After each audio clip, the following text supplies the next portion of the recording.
সেই ভগবানের বিগ্রহ ছিল। তো ছোট বিপ্র বড় বিপ্র দুইজনে তীর্থ করে দেশে আসলেন। দেশে এসে বড় বিপ্র যখন ছেলে মেয়েদের কাছে বললেন, স্ত্রীর কাছে বললেন যে আমি ছোট বিপ্রের সাথে প্রতিজ্ঞা বন্ধনে আবদ্ধ, আমি আমার একমাত্র কন্যাকে ছোট বিপ্রের নিকট বিবাহ দেব। এই কথা শুনেই বড় বিপ্রের ছেলে অত্যন্ত রেগে গেল, স্ত্রী রেগে গেল, আত্মীয় স্বজন সবাই। এখন কি করতে হবে? প্রতিজ্ঞা তো হয়েছে।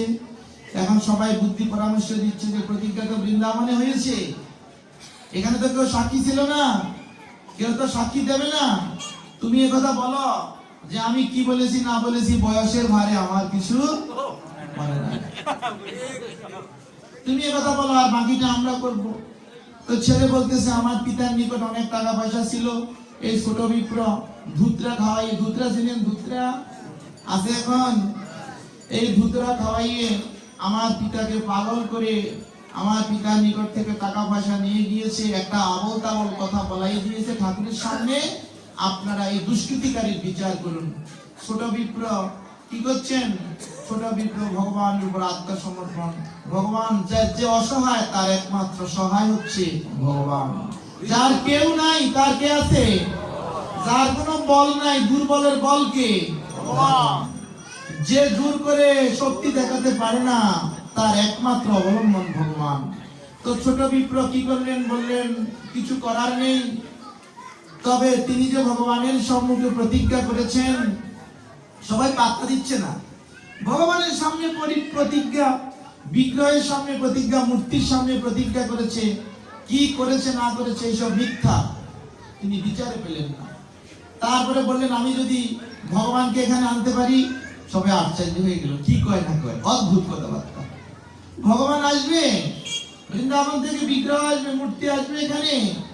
ছোট বিপ্র প্রগাঢ় ব্যাকুলতায় গেলেন বৃন্দাবনে, গিয়ে প্রভুর সম্মুখে প্রণাম করে, দণ্ডবত প্রণাম করে বললেন, হে ভগবান, আমি বড় বিপ্রের কন্যার পানি গ্রহণ করার জন্য, পানি মানে হস্তের উপরে হস্ত দিয়ে যে বিবাহ হয় তাকে বলে পানি গ্রহণ, যে বড় বিপ্রের কন্যার সাথে বিবাহ বন্ধনে আবদ্ধ হতে আমি লালায়িত নই, ব্রাহ্মণ হই। এই বৃন্দাবনে এসে সুস্থ মস্তিষ্কে প্রতিজ্ঞা করে তোমার সচ্চিদানন্দ ঘন বিগ্রহের সম্মুখে কি করে তোমার সত্তাকে, তোমার আদর্শকে জলাঞ্জলি দিয়ে জগতে মিথ্যাকে প্রতিষ্ঠিত করছে। তুমি কৃপা করে মূর্তিমন্ত হয়ে, প্রকাশিত হয়ে, করুণা পরবশ হয়ে তুমি তার সত্যতা জগতে প্রমাণিত করে দাও। তখন ভগবান স্বয়ং মূর্তি থেকে ভগবান আবির্ভূত হয়ে বললেন, তুমি যাও সেখানে, আমি দৈববাণীতে সাক্ষ্য দেব। তুমি সেখানে গিয়ে গ্রামের সমস্ত মোড়ল মাতব্বরদেরকে বসাবে, আমি দৈববাণীতে সাক্ষ্য দেব, তুমি যাও। কিন্তু ছোট বিপ্র বললেন, দৈববাণীতে সাক্ষ্য দিলে তারা বলবে এটি একটি প্রতারণা, তারা কেউ মানবে না, প্রভু আপনাকে যেতে হবে। তখন ভগবান নিরুপায় হয়ে কি করলেন? ছোট বিপ্রকে বললেন, আমি যাব, তবে একটি কথা, আমি তোমার পিছু পিছু যাব, তুমি আমার সামনে যাবে, আমি যাব, কিন্তু তুমি পিছন ফিরে তাকাতে পারবে না। তখন ছোট বিপ্র বললেন, তুমি যে যাচ্ছ প্রভু, তুমি তো যাবে বলেছ, তুমি তো অন্যথা নয়, তুমি তো সচ্চিদ আনন্দ, তুমি তো চির নিত্য শাশ্বত, তুমি তো যাবেই। ছোট বিপ্র চললেন, প্রভু পিছে পিছে যাচ্ছেন। নুপুরের পদধ্বনিতে ধ্বজ বজ্রাঙ্কুশ পরিশোধিত চরণ চিহ্ন বৃন্দাবনে দিয়ে সেই গোপাল শ্রীকৃষ্ণ চললেন বৃন্দাবন থেকে।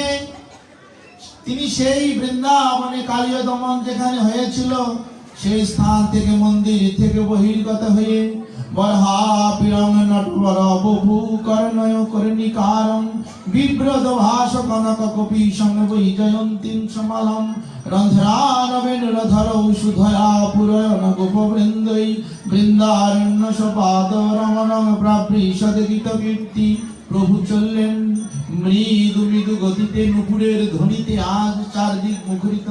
যেতে যেতে বৃন্দাবন থেকে বেরিয়ে এসে যখন তিনি কাছাকাছি আসলেন, আর একটু গেলেই ছোট বিপ্র বা বড় বিপ্রের বাসস্থান, হঠাৎ আর নুপুরের ধ্বনি শোনা যায়। তো নুপুরের ধ্বনি শোনা যায় না, মনে সন্দেহ এসেছে, সারা পথে নুপুরের ধ্বনি শুনেছি, এখন মনে হয় ভগবান কোনো চাতুরি করেছেন বা তিনি অন্তর্ধান হয়েছেন। এখন যেহেতু কাছাকাছি চলে এসেছি, না গেলেও সমস্যা নেই, একটু ফিরে দেখি প্রভু আসছেন কিনা। যখনই ফিরে তাকালেন, কৃষ্ণ বললেন আর এখান থেকে যাব না, এখানে থেকেই সাক্ষ্য দেব, সমস্ত আত্মীয় স্বজনকে নিয়ে এসো। বলো সাক্ষী গোপাল ভগবানের কি।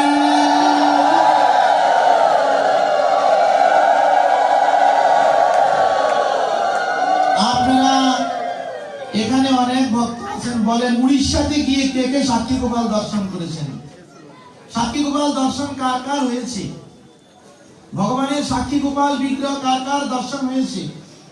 যেই ভগবান বৃন্দাবন থেকে নীলাচলে এসে সাক্ষ্য দিয়েছেন, সেই বিগ্রহ অদ্যাপিও, সেই স্বরূপে অদ্যাপিও বিদ্যমান। ভগবানের স্বয়ং বিগ্রহ সাক্ষী গোপাল। ভগবানের বিগ্রহ দুই প্রকার, একটা স্বয়ম্ভু, একটা প্রতিভূ। নিজেরা মূর্তি তৈরি করে পূজা করলে তাকে বলা হয় প্রতিভূ। ভগবান যদি স্বয়ং মূর্তি রূপে আবির্ভূত হন, তাকে বলে স্বয়ম্ভু। বৃন্দাবনে গোবিন্দ, গোপীনাথ, মদন মোহন স্বয়ম্ভু, স্বয়ং প্রকটিত হয়েছেন। বৃন্দাবনে রাধারমণ স্বয়ং প্রকটিত হয়েছেন। বৃন্দাবনে বাঁকে বিহারী স্বয়ং প্রকটিত হয়েছেন। স্বয়ং প্রকটিত হয়ে বৃন্দাবনে ভক্তদের সেবা নিচ্ছেন। দামোদর মাসে যে নামমালা কীর্তন হয়, ভগবান এক এক স্বরূপে এক এক নামে মহাত্মাদের নিকটে, নিষ্কিঞ্চন আচার্যদের নিকটে প্রকটিত হয়েছেন। মাধবেন্দ্রপুরী ভগবানকে উপাসনা করেছেন, কি নাম ছিল? শ্রী রাধা। মাধবেন্দ্রপুরী সেবিত শ্রী বিগ্রহের নাম কি ছিল? শ্রী রাধা রঙ্গজীব। মাধবেন্দ্রপুরী যখন সেই গোপালের জন্য চন্দন নিতে আসলেন, মাধবেন্দ্রপুরীকে বৃন্দাবনে স্বপ্নে আদেশ করলেন যে আমি অঙ্গে তাপ আর সহ্য হচ্ছে না, তুমি আমার জন্য চন্দন আনয়ন করো। গোপাল স্বপ্নে দেখালেন মাধবেন্দ্রপুরীকে। মাধবেন্দ্রপুরী বৃন্দাবন থেকে পদব্রজে যখন পুরীতে আসলেন, তখন মলয়জ পর্বত সেখানে ম্লেচ্ছ দেব ছিল বলে সেখান থেকে চন্দন আনয়ন করা তৎকালে খুবই কঠিন ছিল। তিনি যখন রেগুনাতে আসলেন গোপীনাথ মন্দিরে এসে গোপীনাথের সেবা দেখলেন, সেখানে বিশ্রাম করবেন, অবস্থান করলেন গোপীনাথ মন্দিরে। গোপীনাথ বিগ্রহ দর্শন করে, সেবা দর্শন করে মাধবেন্দ্রপুরী সেবা দেখেই মনে মনে চিন্তা করছেন, সেবার সৌষ্ঠব দেখে আনন্দিত মনে, উত্তম ভোগ লাগে ইহা বুঝে অনুমানে, যাহা যাহা ভোগ লাগে ব্রাহ্মণে পুছিব, তাহা লাগিস তাহা জানি সেই ভোগ গোপালে লাগাবো। সেবার সৌষ্ঠব দেখে মাধবেন্দ্রপুরী বুঝতে পারলেন যেখানে উত্তম ভোগ হয়, ভগবানের উত্তম সেবা হয়। কারণ বিগ্রহ দেখলেই বোঝা যায় যে বিগ্রহ সেবাটা কেমন হয়, বিগ্রহ সেবাটা কি সঠিকভাবে হচ্ছে না বিগ্রহ সেবাতে অলসতা রয়েছে। তো মাধবেন্দ্রপুরী বিগ্রহ সেবা দেখে বুঝতে পারলেন এখানে উত্তম ভোগ হয়। অপেক্ষা করলেন যে পূজারীকে জিজ্ঞেস করবে এখানে কি ভোগ লাগে। সন্ধ্যাকালে পূজারীকে জিজ্ঞেস করলেন কি ভোগ হয়, বললেন অমৃতকেরই ভোগ হয়। তো মাধবেন্দ্রপুরী অপেক্ষা করছেন, অযাচিত ক্ষীর প্রসাদ যদি অল্প পাই, স্বাদ জানি হয়েছে ক্ষীর গোপালে লাগাই। তিনি অপেক্ষা করছেন। মাধবেন্দ্রপুরীর বৃত্তি ছিল অযাচক বৃত্তি, তিনি কারো নিকট থেকে কোনো কিছু তিনি চেয়ে নিতেন না। যদি স্বেচ্ছায় যা পেতেন, যা দিত কেউ, যা তিনি পেতেন অযাচক বৃত্তিতে তাহাই গ্রহণ করে পুণ্যি বৃত্তি করে জীবন ধারণ করতেন। তো মাধবেন্দ্রপুরী বসে আছেন, রাত্রিতে 12খানা মৃৎ পাত্রে, মাটির পাত্রে ক্ষীর ভোগ লেগেছে। ভগবান গোপীনাথ মাধবেন্দ্রপুরীর মনের আশয় জানতে পেরে একটি ক্ষীরের পাত্র তিনি অবলীলাক্রমে লুকিয়ে রাখলেন। পূজারী কোন রকমে বুঝতে পারলেন না।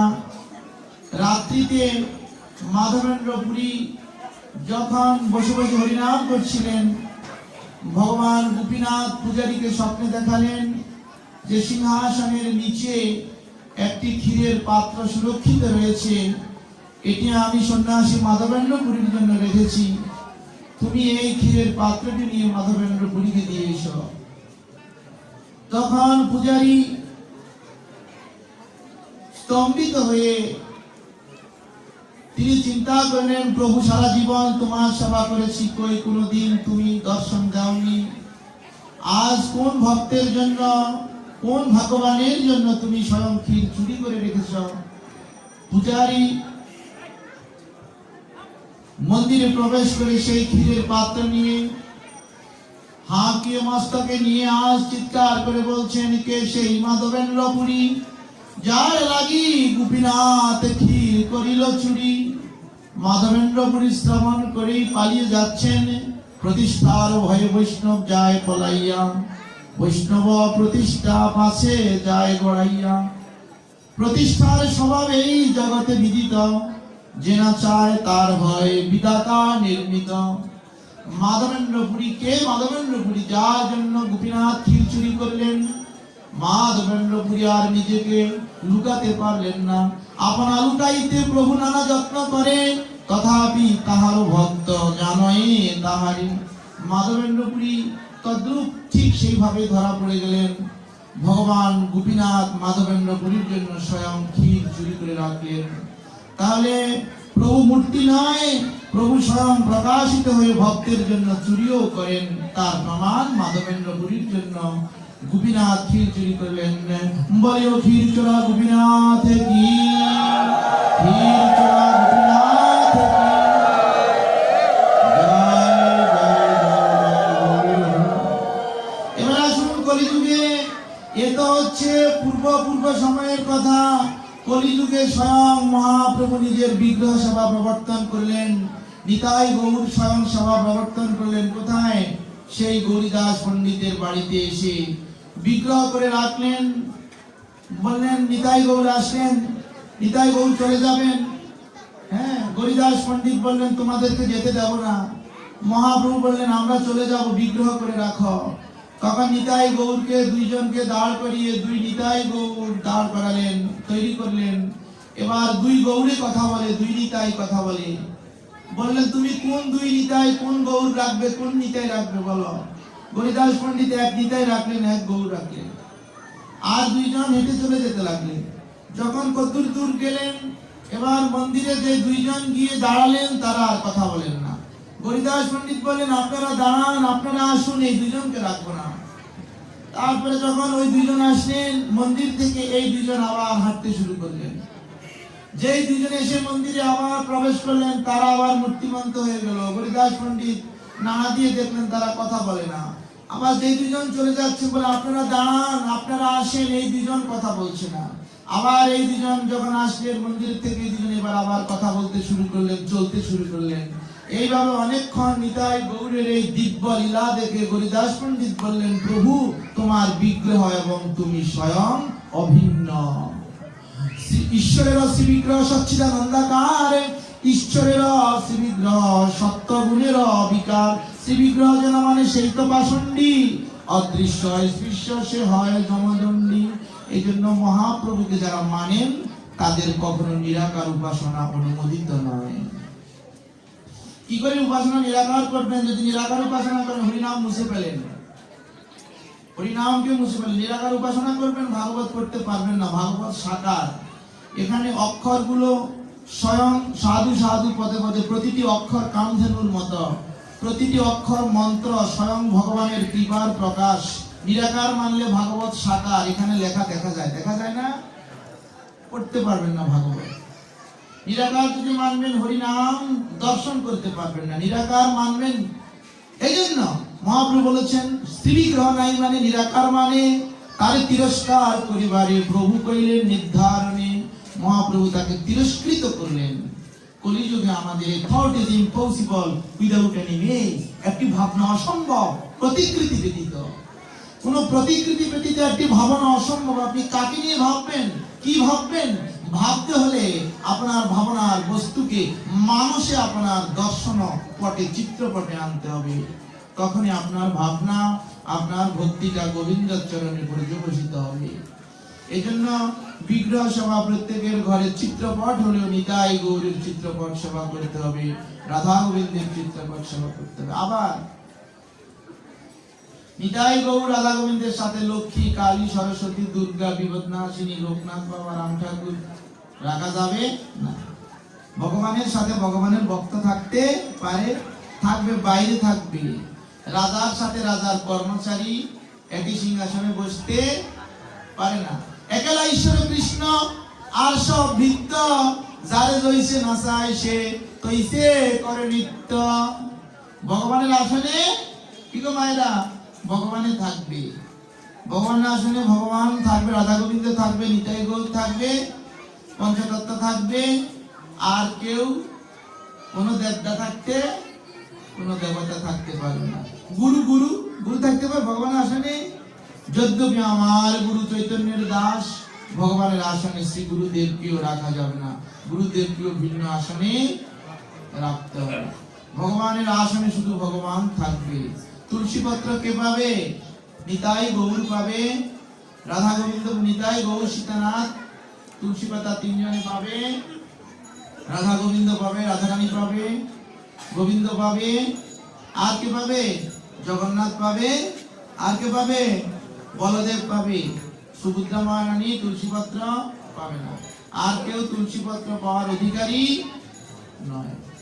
তাহলে ভগবত সেবা, ঠাকুর সেবাটা করতে গেলে অন্তত সিংহাসনের বিন্যাসটা আমাদের সকলের জানা প্রয়োজন। সিংহাসনটা একটা আছে গৃহে, কিন্তু আপনি কিভাবে ঠাকুর সেবা করবেন? লক্ষ্মী অসন্তুষ্ট হবে না। লক্ষ্মী দেবী ভগবানের পাদ সেবা করেন ভগবানের প্রীতি লাভ করার জন্য, ভগবানের কৃপার জন্য। তাই লক্ষ্মীকে ভিন্ন রাখেন, ভগবানের আসনে লক্ষ্মী থাকবে না। আপনি রাখলেও লক্ষ্মী দেবী ভগবানের আসনে থাকবে না।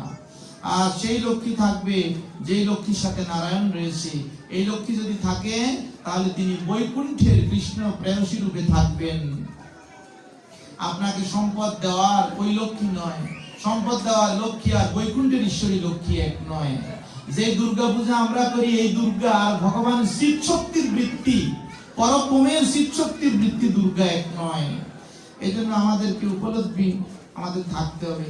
তো মন্দির করে ভগবানের সেবা যদি মন্দিরে না থাকে, মন্দিরের কোনো প্রাণ থাকে না। তাই বিগ্রহ সেবা পৌত্তলিকতা নয়। দয়া করে বিগ্রহ সেবাকে পুতুল সেবার মতো, পুতুল খেলার মতো মনে করবেন না। উদ্ধব কিভাবে কৃষ্ণ ভক্ত হলেন? উদ্ধব বাল্যকালে কৃষ্ণ বিগ্রহ নিয়ে খেলা করতে করতে যখন উদ্ধবকে আহারের জন্য ডাকা হতো, উদ্ধব খাবার গ্রহণ করতে যেতেন না। কৃষ্ণ বিগ্রহের সাথে তন্ময় হয়ে মিশে থাকতেন, খেলা করতেন। প্রভু মূর্তিমন্ত হয়ে কৃষ্ণ বিগ্রহ উদ্ধবের সাথে কথা বলতেন। এইভাবে কৃষ্ণ সেবা করতে করতে উদ্ধব কৃষ্ণেশ্বর দ্বৈত সখা, বৃষ্টিনাম প্রবল মন্ত্রী, শিষ্য বৃহস্পতি সাক্ষাৎ উদ্ধব বুদ্ধি সত্তম, উদ্ধব ভগবত পরিকরে পরিণত হলেন। এভাবে ভগবানের সেবা করতে হবে। বিগ্রহ সেবা পৌত্তলিকতা নয়। মন্দির করে মন্দিরের সার্থকতা সেখানেই, মন্দিরে প্রতিদিন ভগবানের ভোগ লাগবে, মন্দিরে মঙ্গল আরতি হবে। কটায় মঙ্গল আরতি মায়েরা করেন? মঙ্গল আরতি কটায় করেন? মঙ্গল আরতি ভোর 4:30টায় ভগবানের মঙ্গল আরতি।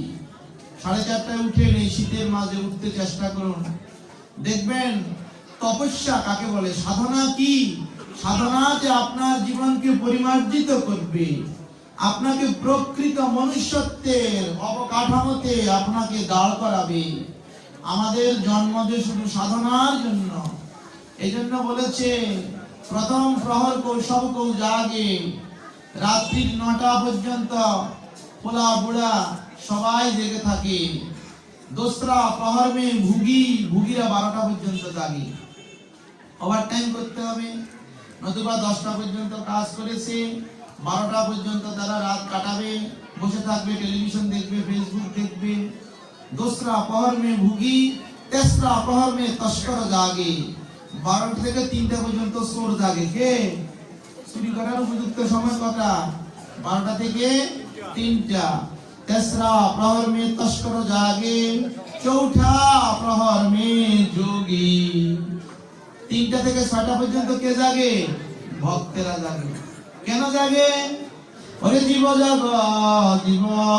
জাগ গৌরা চাঁদ বলে, কত নিদ্রা যাহে মায়া পিচাসির কোলে। জীব জাগ গৌরা চাঁদ বলে। কটায় উঠবেন ঘুম থেকে? ঘুম থেকে সূর্যোদয়ের 1 ঘন্টা আগে উঠতে হবে। সূর্যোদয়ের 1 ঘন্টা আগে ঘুম থেকে উঠে স্নান করে ভগবানের নাম, দিব্য নাম, হরে কৃষ্ণ মহামন্ত্র জপ করতে হবে। অভ্যাসের মাধ্যমে ক্রমে ক্রমে মনে রাখবেন একটা বনে গেলে বনের মধ্যে কোনো বাঘ দেখা যায় না, হরিণ দেখা যায় না, সাপ দেখা যায় না। বনের মধ্যে যখন আগুন লাগে তখন সাপ বাঘগুলো বেরিয়ে আসে। আপনি সুন্দরবনে গেলেই বাঘ দেখবেন না। হাতিয়া কি আছে এটা নিঝুম দ্বীপ, গেলেই বাঘ দেখবেন না। আগুন লাগাইবেন দেখবেন বাঘরা বেরিয়ে আসে। বনে যান, বন শান্ত, সুন্দর পরিবেশ। আপনিও আপনার জীবনের মধ্যে দেখবেন শান্ত, আপনি বিষয় আসে ভোগ করতেছেন, চাকরি করতেছেন, ব্যবসা বাণিজ্য করতেছেন, ভালোই আছেন, কোনো অসুবিধা নাই। তদ্রূপ বনে আগুন লাগলে যেমন বাঘ বেরিয়ে আসে, সাপ বেরিয়ে আসে, গন্ডার বেরিয়ে আসে, শিয়াল বেরিয়ে আসে, আপনিও আপনার জীবনে একটু ভজনের আগুন লাগান। ভোরবেলা উঠতে শুরু করেন, পরিবারে অশান্তি সৃষ্টি হবে, আপনার দৈহিক অশান্তি সৃষ্টি হবে, দিনের বেলায় ঘুম আসবে, শরীর নানা রকম টালবাহানা করবে। ক্রমে ক্রমে অভ্যাস করে নিতে হবে, শরীরকে মানিয়ে নিতে হবে। শরীরকে সাধনার জন্য এই শরীরের মধ্যে অনর্থ রয়েছে, দুষ্কৃতর্থ অনর্থ, সুকৃতর্থ অনর্থ, ভক্তিজাত অনর্থ, অপরাধজাত অনর্থ, অবিদ্যার জাল। শরীর অবিদ্যা জাল, জড়েন্দ্রিয় তাহে কাল। শরীর তো অবিদ্যার জালের মতো।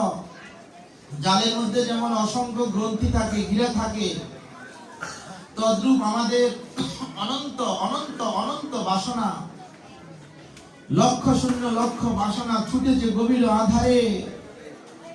জানি না কোথায় নিয়ে যাবে মোরে অকুল গরল পাথারে। প্রভু বিশ্ব বিপদ হন্তা, দাঁড়াও রুধিয়া পন্থা। আমাদের যে অপরিচিত মোহ উন্মাদনা, এই দুর্দৈব গতিতে যে আমাদেরকে এক অপরিচিত বিধ্বংসী স্থানে নিয়ে যাচ্ছে, আমাদের পথ রোধ করবে কে? কে আমাদেরকে দাঁড় করাবে? যে ভোগ বাসনার জৈব লালসা যে আমাদেরকে পতনের চরম পরিণতিতে নিয়ে যাচ্ছে, আমাদের এই দুর্বার গতিকে, অধঃপতনের সর্বনাশা গতিকে কে দাঁড় করাবে? কে আমাদেরকে আটকাবে? কেউ আটকাতে পারবে না। যদি স্ত্রী বলে ওগো আর লালসা করো না, অর্থের আর দরকার নাই, সেই স্ত্রীর উপরে আমরা স্ত্রী বিরাট ভাজন হয়ে যায়। যদি অন্য কেউ বাধা দেয় তবে সেখানে ক্ষোভ জন্মে, ক্রোধ জন্মে, ক্রোধাৎ সন্মোহাৎ স্মৃতি বিভ্রম, স্মৃতি ভংসাদ বুদ্ধিনাশ, বুদ্ধিনাশাৎ প্রণশ্যতি। লোভ লালসা থেকে এভাবে পতনের ক্রমবিকাশ সৃষ্টি হয়। তো আমাদের এই পতন থেকে আমাদেরকে কে দাঁড় করাবে? তাই কবি বললেন, প্রভু বিশ্ব বিপদ হন্তা, তুমি দাঁড়াও রুধিয়া পন্থা। তুমি বিশ্ব বিপদ হন্তা, তুমি যদি দাঁড়াও আমার সম্মুখে, তবে আমার এই সর্বনাশা গতিটা এক জায়গায় দাঁড়াবে। তুমি বিশ্ব বিপদ হন্তা, দাঁড়াও রুধিয়া পন্থা। নিয়ে যাও তব শ্রী চরণ তলে, মত্ত বাসনা গুছাই। তুমি নির্মল কর মঙ্গল করে, মলিন মর্ম মুছাই। তব পুণ্য কিরণ দিয়ে যাক মোরে, মোহ কালিমা গুছাই। আমরা ভাগবত পাঠ আমাদের থেকে অনেক দূরে, ভগবানের কথা অনেক দূরে। আগে মোহ এবং কালিমাকে গুছাতে হবে। অপ্রতিহত যে বাসনা, অপরিচিত স্থানে যে বাসনা আমাদেরকে নিয়ে যাচ্ছে, সেটা আগে থমকে দাঁড়াতে হবে। আগে জীবনের উদ্দেশ্য স্থির করতে হবে। কেন আমরা মানুষ হয়ে জন্মেছি? কেন মানুষ হয়ে জন্মেছি? কৃষ্ণ ভজিবার তরে সংসারে আইনু, তারপর মিছে মায়ায় বদ্ধ হয়ে বৃক্ষ সম হইনু। যে মিছে মায়ার বদ্ধ অবস্থা থেকে আমরা আমাদের আত্মচৈতন্য নিয়ে, আত্মসত্তা নিয়ে যেন, কেন মানুষ হয়ে জন্মেছি, মানুষ তো জন্মিলে মানুষ হয় না, মানুষ তো প্রাণপণ চেষ্টা মানুষ, পশু পাখি সহজেই পশু পাখি, তরুলতা সহজেই তরুলতা, কিন্তু সাধনা করে মানুষ হতে হয়। তাই মানব জন্ম যেহেতু পেয়েছি, এই মানুষ হওয়ার জন্য আমাদেরকে চর্চা করতে হবে, মানুষ হওয়ার চেষ্টা করতে হবে। মানব জীবনের একমাত্র প্রতিপাদ্য, মানব জীবনের একমাত্র উদ্দেশ্য ভগবত ভক্তির অনুশীলন। সেই ভগবত ভক্তির অনুশীলনের জন্য আমাদেরকে সকলকেই ভগবত চরণে একীভূত হতে হবে। যে ভগবত ভক্তি অনুশীলনের যে বার্তা, এটি একটা নির্দিষ্ট সমাজের জন্য নয়, কিছু লোকের জন্য নয়, এটি সর্বসাধারণের জন্য। কারণ কতগুলো ইট এক জায়গায় স্তূপীকৃত করে রাখলে যেমন প্রাসাদ হয় না, কতগুলো মানুষ এক জায়গায় বাস করলে কিন্তু একটা সুসভ্যতা গড়ে ওঠে না। ইটগুলোর মাঝে যেমন মশলা দিলে, কংক্রিট দিলে, সিমেন্ট বালু দিলে যেমন জোড়া লাগে, তদ্রূপ আমাদের মাঝে প্রীতি ভালোবাসা যদি না থাকে, প্রীতি প্রেমের পুণ্যের বাঁধনে যবে মিলি পরস্পরে স্বর্গ আসিয়া দাঁড়ায়, তখনই আমাদের উড়ে ঘরে। আমাদের মাঝে যদি প্রীতি ভালোবাসা মৈত্রী যদি না থাকে, তবে ভগবত ভজন অনেক দূরে। ভগবত ভজনের পূর্বে বলা হয়েছে রিলিজিয়ন অফ জেন্টলম্যান, ভদ্রলোকের ধর্ম। কার ধর্ম? ভদ্রলোকের ধর্ম। যে চুরি করে তার ধর্ম নয়, যে মিথ্যাচার তার ধর্ম নয়, যে কপট তার ধর্ম নাই, যে নৃশংসতায় রয়েছে, যে প্রবঞ্চক তার ধর্ম নাই। ধর্ম করতে হলে আগে ভদ্র হয়ে আসতে হবে। আগে ভদ্র হও, ভক্ত পরে হবে। এই জন্য মনুষ্যত্বের চর্চা করার পর আমরা ভক্তি ধর্মের চর্চা করব। ভক্তি ধর্মের চর্চা ভাগবত ধর্মে প্রবেশের পূর্বে মোহ এবং মনের কালিমাকে দূরে সরিয়ে সমগ্র জীবনের প্রতিপাদ্য কি? কৃষ্ণে ভক্তি কইলে সর্বকর্মকৃত হয়। শ্রদ্ধা শব্দে বিশ্বাস কহে সুদৃঢ় নিশ্চয়, কৃষ্ণে ভক্তি কইলে সর্বকর্মকৃত হয়। আমাদের অন্তঃকরণে যে জৈব লালসা, সেই লালসাটি তখনই দূরে যাবে ভগবত ভক্তি অনুশীলনের দিব্য প্রেম ভক্তির স্বাদকে যখন আমরা গ্রহণ করতে পারবো। তো সেটি ধরেই নয়, ক্রমে ক্রমে অভ্যাসের মাধ্যমে একটি একটি করে ভজনকে গ্রহণ করুন।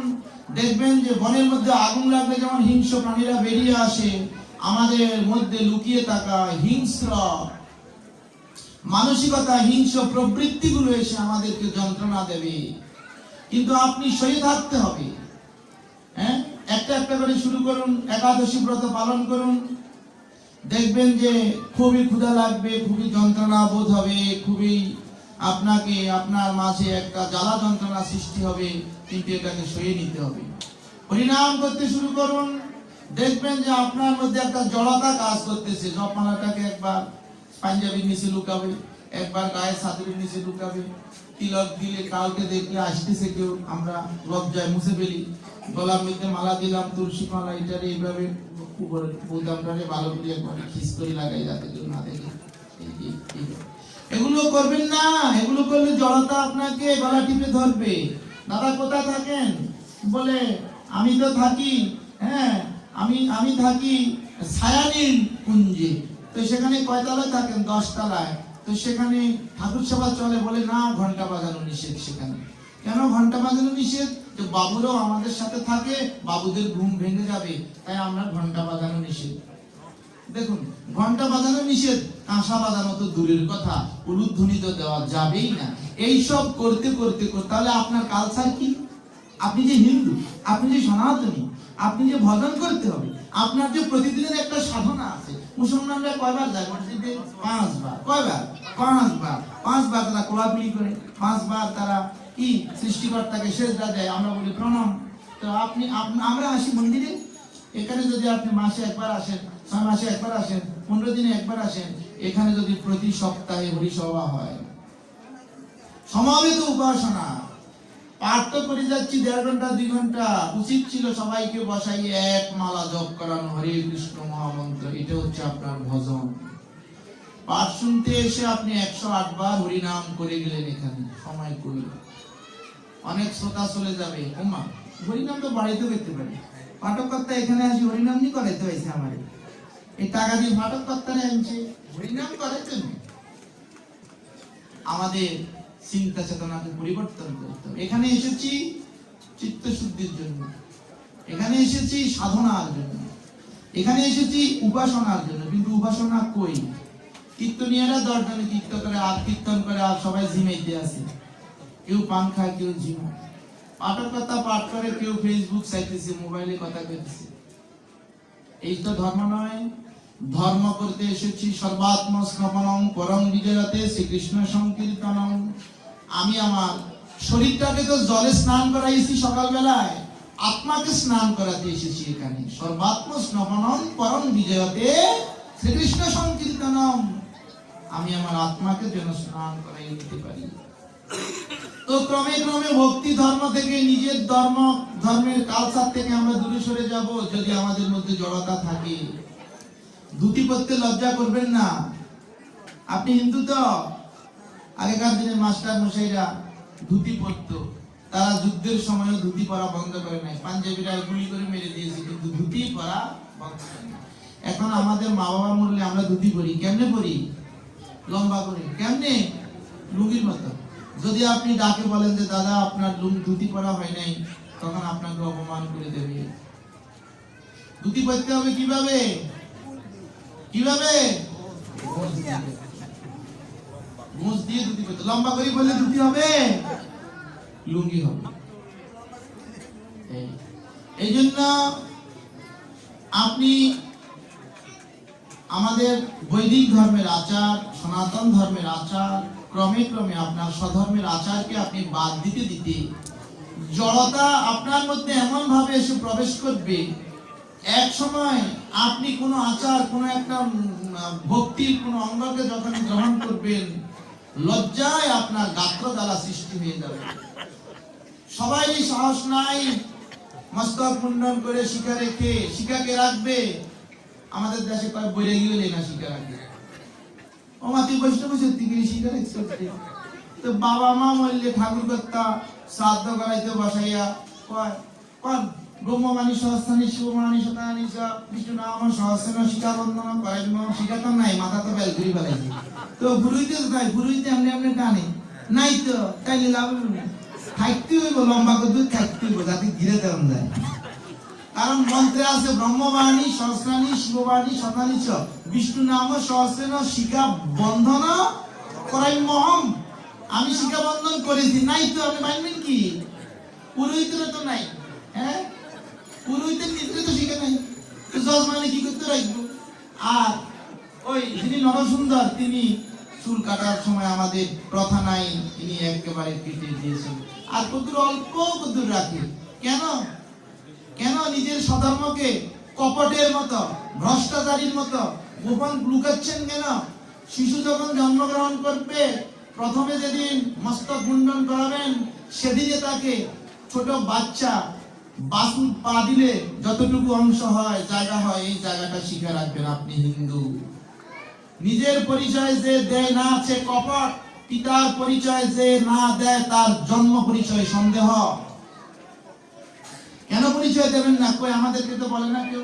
আমাদেরকে দেখতে দেখতে এখন বুঝে, আপনার গেটআপ দেখে আপনাকে বিচার করবে।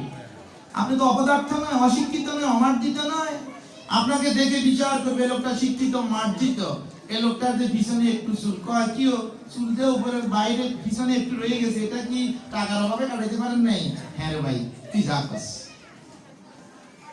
তাইলে কইতে কইতে বলা এক সময় বন্ধ হয়ে যাবে। তো আমাদের শিখা সবাইকে রাখতে হবে। একজন প্রশ্ন করলেন, দাদা আমরা তো মাছ মাংস খাই, শিখা রাখতে পারবো? হ্যাঁ, আপনি হিন্দু।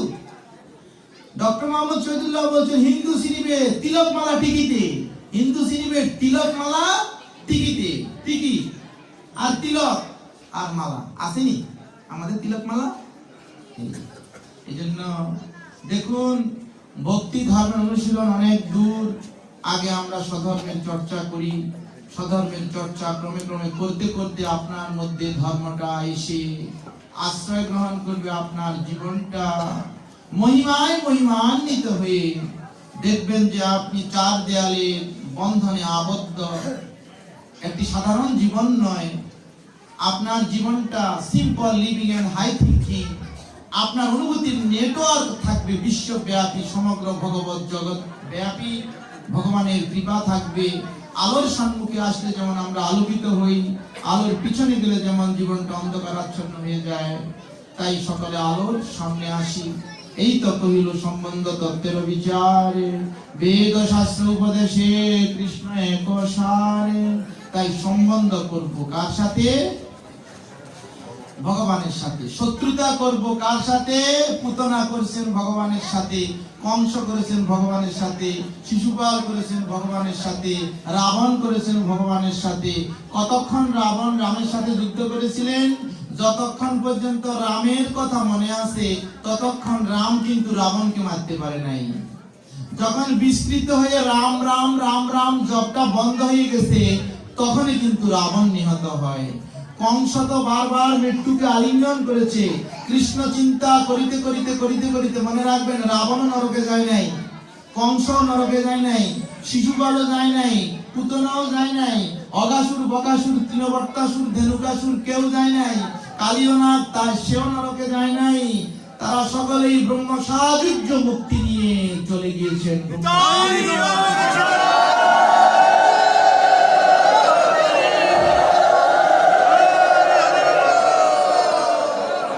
এই জন্য নরকের কথা চিন্তা করবেন না, নরকে যাবার কথা কেউ ভাববেন না, নরকে যেতে হবে না। কেন যেতে হবে না? ভাগবতের সপ্তম স্কন্ধ বললেন, সবৃন্মন কৃষ্ণ পদারবিন্দৈ নিবেশিত গুণ জৈরাগিহ নতে যমং প্রাস ভিদর্চ তদ্ভটান পশ্যন্তি চিরণ হিনিস্কৃতা। যে নতে যমং, যমদূতকে আমার ভক্তগণ স্বপ্নেও দেখবে না। কারা স্বপ্নে দেখবে না যমদূতকে? সবই মন কৃষ্ণ পদারবিন্দৈ, যারা সপিন মন কৃষ্ণ পদারবিন্দ, কৃষ্ণ চরণে যাদের মন নিবেশিত, যারা ভগবানকে ভালোবাসে, যারা ভগবানকে শ্রদ্ধা করে, যারা ভগবানকে ভয় করে, তারা যমদূতকে স্বপ্নেও দেখবে না। যমরাজ বললেন 4 জনকে জমালয়ে আনবে, সবাইকে আনবে না, 4 জনকে আনবে। কোন 4 জন? কটা বাজে? আমি মোবাইল বন্ধ রাখছি। হ্যাঁ, 9:52 হলে আর 5 মিনিট। বললেন 4 জনকে জমালয়ে আনবে। কোন 4 জন? বলতাম যদি আমরা পড়ি, কেউ এর ভিতরে যদি আমরা পড়ে যাই, ভাগবতের 6ষ্ঠ স্কন্ধে বলেছেন যমরাজ যমদূতদেরকে বলছেন 4 জনকে আনবে, সবাইকে নয়। যে 4 জনকে আনবে তাদের কথা শুনে রাখো। যমদূতদেরকে বলছেন যমরাজ যে যারা ভগবানের দিব্য নাম জপ করে না তাদেরকে আনবে, যারা ভগবানকে প্রতিদিন একটি করে প্রণাম করে না তাদেরকে আনবে। চেতর্চন স্মরতি তচ্চরণারবিন্দম, যারা ভগবানকে স্মরণ করে না তাদেরকে আনবে। যারা তানানয় অসত অধম অকৃত বিষ্ণু কৃত্তান, যারা ভগবত উদ্দেশ্যে কোনো অনুষ্ঠান আদি করে না তাদেরকে আনবে। যারা চতুর্চন স্মরতি তচ্চরণারবিন্দম, যারা ভগবানকে চিন্তা করে না, যারা ভগবানের উদ্দেশ্যে কোনো অনুষ্ঠান আদি করে না, যারা নিরন্তর ভগবানের দিব্য নাম জপ করে না, এবং যারা প্রতিদিন অন্তত একটি করে ভগবানকে প্রণাম করে না। এই কজন হলো 4 জন। হ্যাঁ, তো যারা ভগবানের দিব্য নাম জপ করে না, বলছেন যে ভগবানের দিব্য নাম সবাইকে জপ করতে হবে, সবাই হরিনাম করতে হবে। যারা হরিনাম করে না তাদেরকে আনবে। যারা একটি করে ভগবানকে অন্তত প্রতিদিন প্রণাম করে না তাদেরকে আনবে। যারা ভগবত উদ্দেশ্যে কোনো কর্ম ক্রিয়া আদি অনুষ্ঠান আদি করে না তাদেরকে আনবে, এবং যারা নিরন্তর ভগবানকে স্মরণ মনন করে না তাদেরকে আনবে। এই চারজন। এখন এই চারজনের মধ্যে কি আমরা আছি কেউ? আমরা কি সবাই ভগবানের দিব্য নাম জপ করি? কৃষ্ণায় নমতি যচ্ছির একদাপি। যারা প্রতিদিন একটি করে প্রণাম করে না, প্রণাম করি আমরা ভগবানকে, প্রণাম নিয়মিত প্রণাম করি। ভগবানকে প্রণাম করার সময় কণ্ঠে যদি তুলসীর মালা না থাকে প্রণাম হবে না। তুলসীর মালা না থাকলে প্রণাম ভগবান গ্রহণ করেন না। তুলসীর মালা যে অঙ্গে থাকে না সেই শরীর যমযাতনার অধিকারী, যমের অধীন, যমযাতনার ভাগী হয়। এজন্য প্রণাম করার পূর্বে, প্রণাম করতে গেলে লুঙ্গি পরে ভগবানকে প্রণাম করা যাবে না। ভগবানকে হাত দিয়ে স্যালুট করা যাবে না। দুই হাত দিয়ে ভগবানকে প্রণাম করা যাবে না। ভগবানকে প্রণাম করার উত্তম প্রণাম হচ্ছে দণ্ডবত হয়ে, লম্বা হয়ে, ভূমিষ্ঠ হয়ে প্রণাম করা।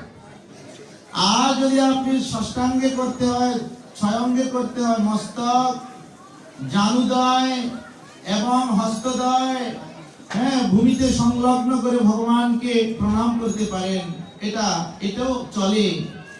কিন্তু ভগবানকে দাঁড়িয়ে এক হাতে দুই হাতে প্রণাম করা যাবে না।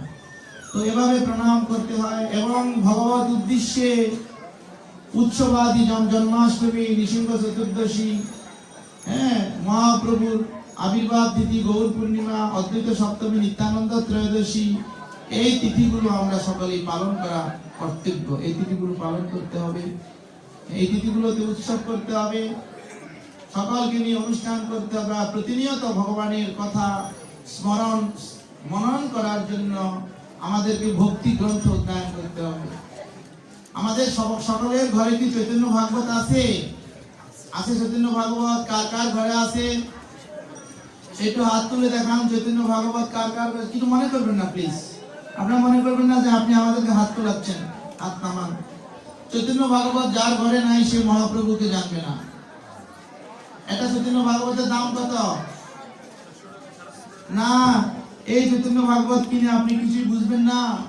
চৈতন্য ভাগবত যদি মহাপ্রভুকে জানতে হয়, মহাপ্রভুর ধর্মকে যদি উপলব্ধি করতে হয়, এই মানব জীবনটা যদি কাজে লাগাতে হয়, চৈতন্য ভাগবত, চৈতন্য চরিতামৃতের টিকা পড়বেন ডক্টর রাধা গোবিন্দ নাথের।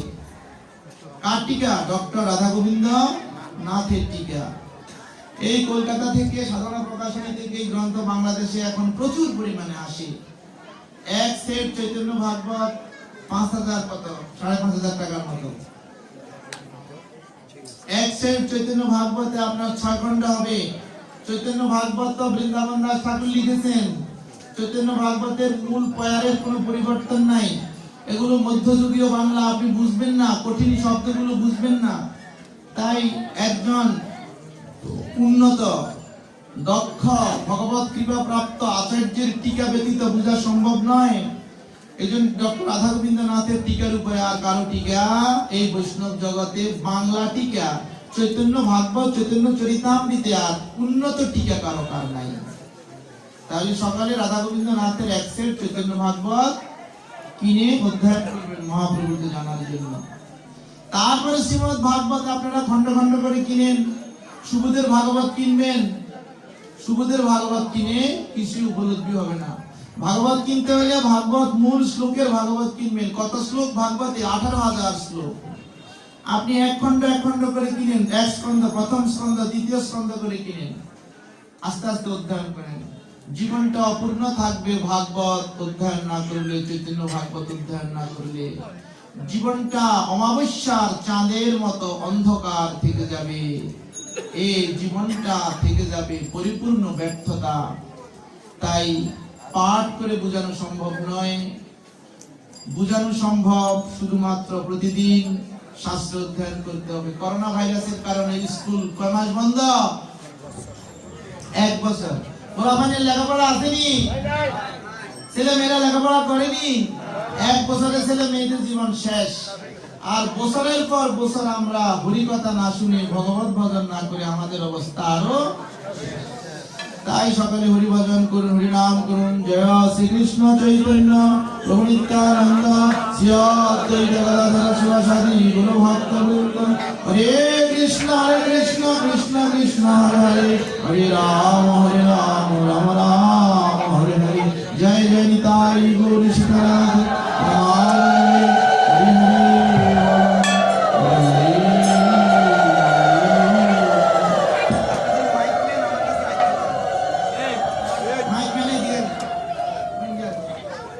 তুমি পরে যে সাউন্ডটা সেটিং করছো এটা আগে সেটিং করতে পারলে না?